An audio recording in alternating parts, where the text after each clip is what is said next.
শুভেচ্ছা। যে বিষয় নিয়ে আপনাদের সঙ্গে কথা বলতে চাচ্ছি সেটা হচ্ছে যে চালের বাজার। চালের বাজার আবারও অস্থির, কিন্তু এখন কিছুদিন আগে আমাদের ধান উঠেছে এবং এই নতুন ধান ওঠার পরে সঙ্গত কারণে চালের বাজার একটু কমে যায়। কিন্তু এবার যেটা হচ্ছে যে আমরা খোঁজ দিয়ে দেখেছি যে সব রকমের চালের বাজার 3 থেকে 5 টাকা পর্যন্ত বেড়েছে। এখন 50 টাকার কমে কোনো চালই পাওয়া যাচ্ছে না।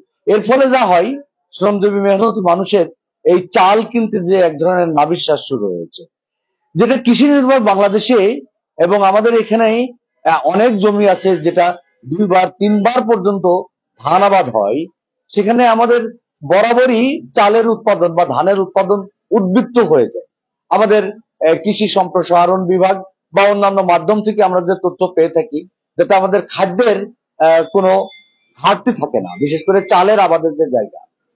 এখন যেটা হচ্ছে যে আমরা যেটা জানতে পারলাম যে এই ধান অনেক আগে থেকে মিল মালিকরা তারা দাদনের মাধ্যমে কিনে রাখছে এবং কৃষকের যে ধান তাদের হাতে নাই, সব চলে গেছে মিল মালিকদের কাছে। এই ধান উৎপাদনের যে ব্যয়ভারটা বেড়েছে, বিশেষ করে ডিজেল সার বা অন্যান্য যে এবং ধান লাগানোর যে শ্রমিকের ব্যয়, সেটা অনেক বেশি বেড়ে গেছে। বেড়ে যাওয়ার ফলে এবার ধান আবাদ করছে যেসব কৃষক, তারা আগে থেকে টাকা নিয়ে বা লোন নিয়ে তারা এই ধান উৎপাদন করেছে। যার ফলে ধান উৎপাদনের পরপরই সেই লোন পরিশোধ করার জন্য তাদেরকে সে ধান বিক্রি করতে হয়েছে, অথবা পূর্ব নির্ধারিত মূল্যে যে ধান বিক্রি করেছে তা মিল মালিকদের কাছে দিয়ে দিতে হয়েছে।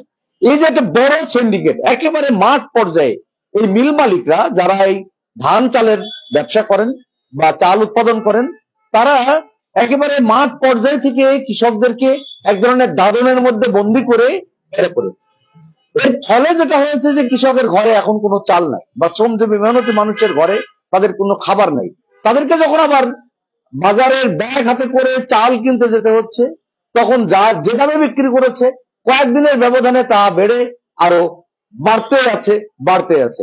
ইতিমধ্যেই গত 3 মাসে, এই 3 মাসের ব্যবধানে ভারত থেকে 6,000 মেট্রিক টন, 6,000-এরও বেশি 6,000 বেশি মেট্রিক টন চাল আমদানি করা হয়েছে। আমাদের রাষ্ট্রে যারা দায়িত্বে আছেন তারা বলেন যে অবিলম্বে এই চালের দাম কমবে বা ধানের দাম কমবে, কিন্তু কোনো অবস্থাতেই চালের দাম নিয়ন্ত্রণ করা যাচ্ছে না, চালের দাম কমছে না।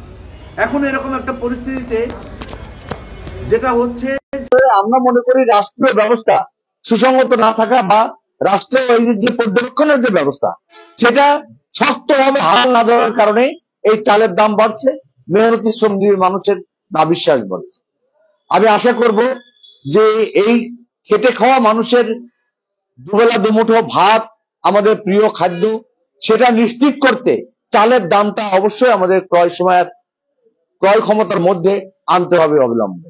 ধন্যবাদ সবাই।